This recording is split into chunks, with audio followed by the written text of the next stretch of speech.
Well, I suppose that there will be not a lot of difference, as Obama has the same problems he was trying to solve in his first term. This is Afghanistan. This is still the problem of Iraq, which is not fully solved because the terrorist activities in Iraq is still pretty high. It is the Syrian issue. It is the issue of non-proliferation of nuclear weapons. And first of all, the case of Iran, but also the case of North Korea. So my feeling is that the only complication, additional complication that may occur, is a possibility of a more confrontational relationship with China. I think that Obama will be under a tremendous pressure. Even having won those elections, he won't be able to ignore the issue of the Iranian nuclear program.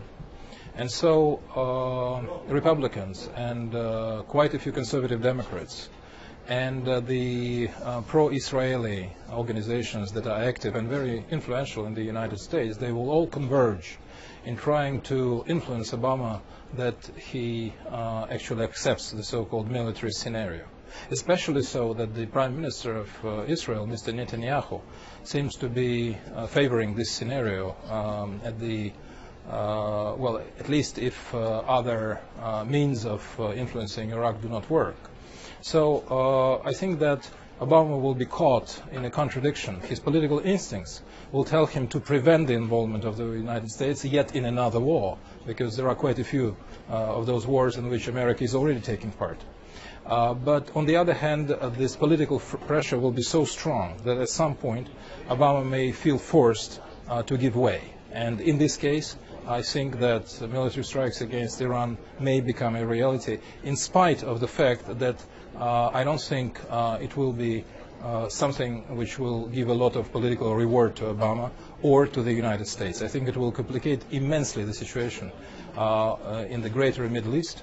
And it may lead to a very deep American military involvement in this area, which may actually be catastrophic for American foreign policy. When speaking about the reset, I think we cannot speak about an upgrading, because to upgrade something you have to have a lot of substance which you would like to upgrade. I'm afraid that the reset that we have been witnessing has expired, actually. It has fulfilled its agenda. There are some results. The START treaty was signed. Russia entered into WTO. The US obtained 2 agreements on transit to and from Afghanistan through the Russian territory. And, which is probably most important, some kind of dialogue was reinstored between Moscow and Washington, a dialogue which had almost died in the last months of the Bush administration. So in this respect, the first reset has given some results, but it also has expired its agenda. And so now we should not talk about upgrading, we should talk about saving the reset, and for this we have to reset the reset, because the reset has stuck. It doesn't work anymore. So we don't have just to try to push on the button because the button is not functioning. A diplomatic breakthrough on Syria once again depends very much on the Obama administration.